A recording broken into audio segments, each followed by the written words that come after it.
အနက်ဆိုင်လာတဲ့တောအုပ်ထဲမှာလူစုဝေးတစုကမင်းကလေးတယောက်ကိုအသက်မရှူမိအောင်စောင့်ကြည့်နေကြပါတယ်လက်ထဲမှာလေးများကိုကင်ထားပြီးစိတ်တကောင်ကိုတိုက်ခိုက်လာမဲ့ကြားကိုစောင့်နေခဲ့တာပါကြားကနီးလာတဲ့အခါမန်နူးကမြားကိုပစ်လွတ်လိုက်ပါတယ်ဒါပေမဲ့ကြားကိုတက်လိုက်တာမဟုတ်ပါဘူးအသက်ရှင်အောင်ဖမ်းဖို့မူးဆေးကိုသာတုံးခဲ့တာပါဒီယာကိုမြင်လိုက်တဲ့ကျွန်းစီနိုင်ငံမှကိုယ်စားလှယ်တစ်ဟာမန်နူးရဲ့တတိနဲ့စိတ်တက်ကိုအလွန်မင်းအထင်ကြီးသွားပါတယ်နောက်နေ့မန်နူးကိုလက်ထက်ခွင့်တောင်းလာပေမဲ့သူမကပြတ်သားစွာညှင်းဆိုပါတယ်ကျမကိုမိဖုရားဖြစ်မဟုတ်ပဲစစ်သူရဲကောင်းဖြစ်ပဲမွေးမြူထားတာပါလို့ပြောခဲ့တာပါဒါပေမဲ့နိုင်ငံအတွက်ဆိုတဲ့စကားလုံးကသူမရဲ့စိတ်ကိုပြောင်းလဲစေခဲ့ပါတယ်မန်နူးဟာကျွန်းစီနိုင်ငံကိုတွားဖို့သဘောတူလိုက်ပြီးမင်္ဂလာဆောင်နေ့မှာသူမရဲ့အမိကိုလက်ခမီလို့ပြောင်းလဲခေါ်ဝေါ်လိုက်ကြပါတယ်ကျွန်းစီရဲ့မိမိဖူရားဖြစ်လာပေမဲ့လက်ခမီဟာဘသူ့ကိုမှမကြောက်ပါဘူး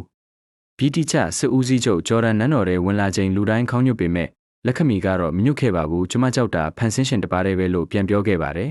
အချိန်မကြာခင်မှာပဲဗီတီချက်တက်ကကျွန်းစီနန်းတော်ကိုတင်ပိုက်လိုက်ပါတယ်ဒါပေမဲ့လက်ခမီကမကြောက်ပါဘူးနန်းတော်ကကျမကိုမိမိဖူရားမလုပ်ပေးတာပါပြည်သူတွေရှိရင်ကျမဘာမဆိုလုပ်နိုင်တယ်လို့ကြေညာခဲ့ပါတယ်လက်ခမီကကလေးကိုခေါ်ပြီးနန်းတော်ကထွက်သွားချိန်ပြည်သူအလုံးကသူမနောက်ကိုလိုက်လာကြပါတယ်စစ်အင်အားမလုံလောက်တဲ့အခါလက်ခမီကအမျိုးသမီးတွေကိုစူးစီးပြီးပြောပါတယ်တားတွေနိုင်ငံအတွက်တည်မယ်ဆိုရင်အမေတွေဘာကြောင့်မတိုက်နိုင်ရမှာလဲလို့မေးခွန်းထုတ်ခဲ့ပါတယ်အဲ့ဒီနေ့ကစပြီးအမျိုးသမီးတွေလက်နက်ကင်လာကြပြီးလက်ခမီကိုယ်တိုင်သူတို့ကိုစစ်ရေးလေ့ကျင့်ပေးခဲ့ပါတယ်